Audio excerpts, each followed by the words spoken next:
Hi, Church. Pastor Jeff here with another Trinity Check In. This is the last Trinity Check In before Christmas Eve. Can you believe that? Now, I know we talk like that every year, but Christmas feels like it's more than a week away, yet it isn't. Here we are, exactly 1 week away, and it's exciting. We've got all of our preparations well along.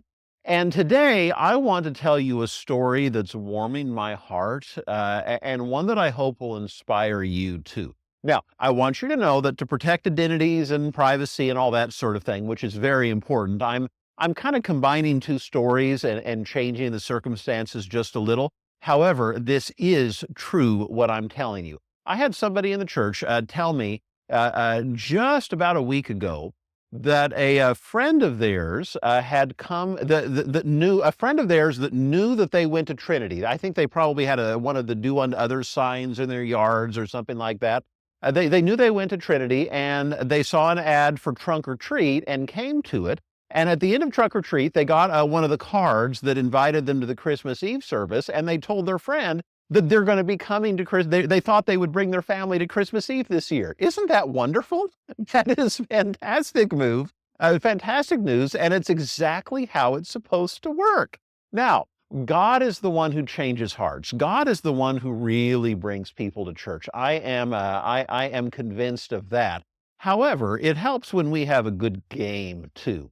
I don't know if any of you have ever heard of theories like the funnel or the flywheel. That's part of what I'm talking about here. But we do have strategies that we use as a church to try to make people feel more comfortable, to try to grease the wheels, to make it easier for somebody to come to church if God is working on their heart.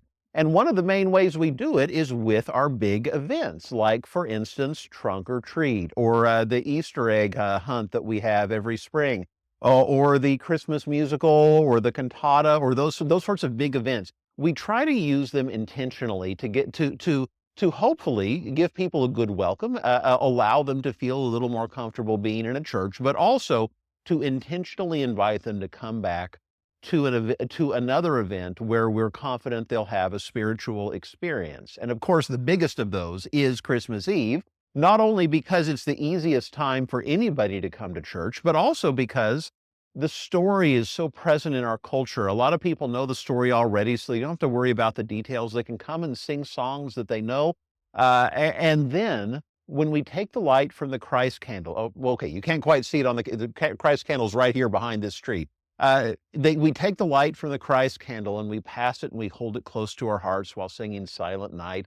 And, usually the instruments all drop out and we sing the last verse a cappella. And not only is a moment of profound beauty, but it's a spiritual moment. It's one of those moments that reaches beyond what we experience in the day-to-day, where we sense that there's something more, something beyond that's happening that we call God.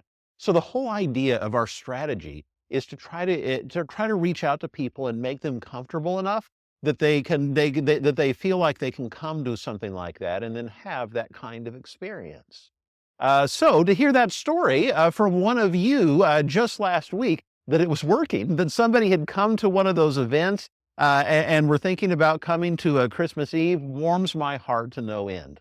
But do you want to know what the most important part of that flywheel is? You want to know what the most important part of that strategy is? It's not the big event. It's not the invitation to Christmas Eve even. The most important part about it is that they knew somebody who went to Trinity. That's the part, I'm going to guess anyway, that's the part that was making them feel comfortable with any of it, period. The most important part is that they knew somebody. And to me, it all comes back to hope. If you're part of Trinity, I'm not talking about somebody else. If you are a part of Trinity, then there's part of you that thinks life is better with God and Trinity in your life. That's most certainly how I feel, of course. Now, we have a great strategy as a church, but the fact that you know that life is better with God and with church in your life means that you know it would be good for somebody else too, that you know that there are others in the world who might also benefit from it. And if somebody can see that kind of hope in you, you don't have to be like some kind of weird evangelist. You don't need to hand out gospel tracts or terrible strategies like that from the past. just seeing that hope in your eyes and knowing somebody that goes to a church like this makes somebody a little more comfortable and makes somebody a little more likely to see that kind of possibility, that kind of hope for themselves too.